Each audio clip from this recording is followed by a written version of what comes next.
Look at these clouds coming out of the factory. You may think that these clouds will just vaporize and go away. However, they don't.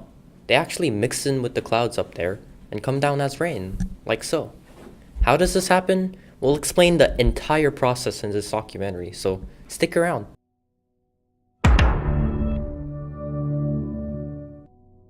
Northern China at the moment, with a pollution cloud hanging over this country from the Russian border in the far northeast all the way down to the central cities of Chongqing and Chengdu, a sweep of a few thousand kilometers or so. Of course, underneath the cloud live hundreds of millions of people. Power plants and other manufacturing tools also produce chemicals that cause acid rain. Natural causes include volcanic eruptions, decaying vegetation, wildfires, and biological processes. Lightning mixed with water molecules which also help form acid rain. In some of my studies, finding out what pollutants are in acid rain, some of them in chemical form, because that's all we could find, are carbon monoxide, sulfur dioxide, carbon dioxide, easily evaporated organic compounds, particulates, nitrogen oxide, ozone, or unburned hydrocarbons, lead, heavy metals, fossil fuels such as coal, oil, toxic emissions from trash, and nuclear waste are some things that can cause acid rain. Also, vehicles that emit gas. This is why we have my friend Elon Musk. Which college or which university? No, it's not. There's no need even to have a college degree. Elon Musk making Teslas that don't use gas. The ecological effects of acid rain are most clearly seen in aquatic environments, such as streams, lakes, and marshes, where it can be harmful to fish and other wildlife. As it flows through the soil, acidic rainwater can leach aluminum from the soil clay particles and flow into the streams and lakes, thus killing the fish and other things. Melting snow and heavy rain downpours can result in what is known as episodic acidification. This refers to short-term decrease in acid neutralizing capacity that occurs during high flow associated with rainstorms and snowmelt. The nitric and sulfuric acid that makes the particles acidic can land on statues, buildings, and other man-made structures and damage their surfaces. The acidic particles corrode metal and cause paint and stone to deteriorate more quickly.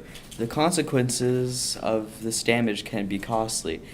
Damaged materials that need to be repaired or replaced, increased maintenance costs, and loss of detail on stone and metal statues, monuments, and tombstones. Walking in acid rain or even swimming in a lake affected by acid rain is no more dangerous to humans than walking in normal rain or swimming in non-acidic lakes. However, when the pollutants that cause acid rain, SO2 and NOx, as well as sulfate and nitrate particles are in the air, they can be harmful to humans.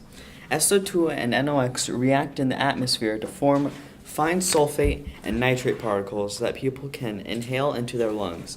Many scientific studies have shown a relationship between these particles and effects on heart function, such as heart attacks resulting in death for people with increased heart disease risk, and effects on lung function, such as breathing difficulties for people with asthma. Yo, acid rain can make you real sick. And that's coming from a man that graduated from Delaware. I came from Harvard University. See, there are two ways to deal with acid rain, man. I'm a dude from Harvard that knows what he's talking about, but I live in Delaware, right? So you can breed the plants to avoid acidity. Yo, classic plant breeding uses deliberate inbreeding. So like crossing the pollens of closely or distinctly related individuals to produce new crop that varies or relies with desirable properties, right? One way to breed is you can breed a blueberry which is really able to handle the acidity with a cranberry which is also able to handle the acidity. See, when you breed those two, you get a to a cranberry. Alright, it's your boy Genius here, and I gotta translate these lyrics for you, don't I? So what beshoy means here is you take a plant and you force them to become together to make it more proof to acids so that it can survive. So he's basically saying that humans shouldn't stop what we're doing. We should keep going, keep burning those fossil fuels, but we should just breed the plants so that they can become stronger and more immune to acids. The second proposal is that we should just let nature take care of itself. Like David mentioned earlier, natural disasters also cause acid rain, so nature always has its response to nature, so it'll just take care of itself. The Earth is a proof of this. The Earth is 4.5 billion years old and it's still alive. A proposed solution for the buildings that are being deteriorated can be that we can build new buildings with new building material that is not affected by acid rain. Materials such as borosilicate glass, stainless steel, titanium, and Teflon can withstand acid. According to a researcher from Iowa University, says that we can apply a single layer of water-resistant coating to the old buildings and the limestone statues. We can protect them from acid rain.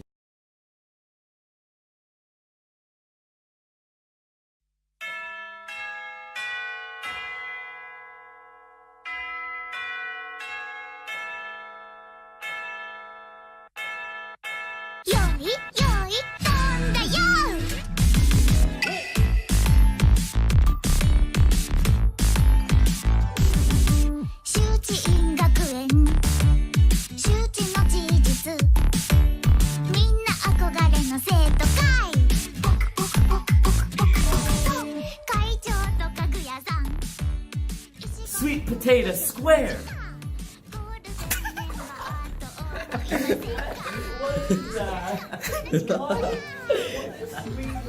Oh, you're going potato square. Get it? No one gets it. Particulate. Not particulate, that's particulate. Particulate. Particulate. No, it's particulate. Particulate. The note is unmuted, easy clappers.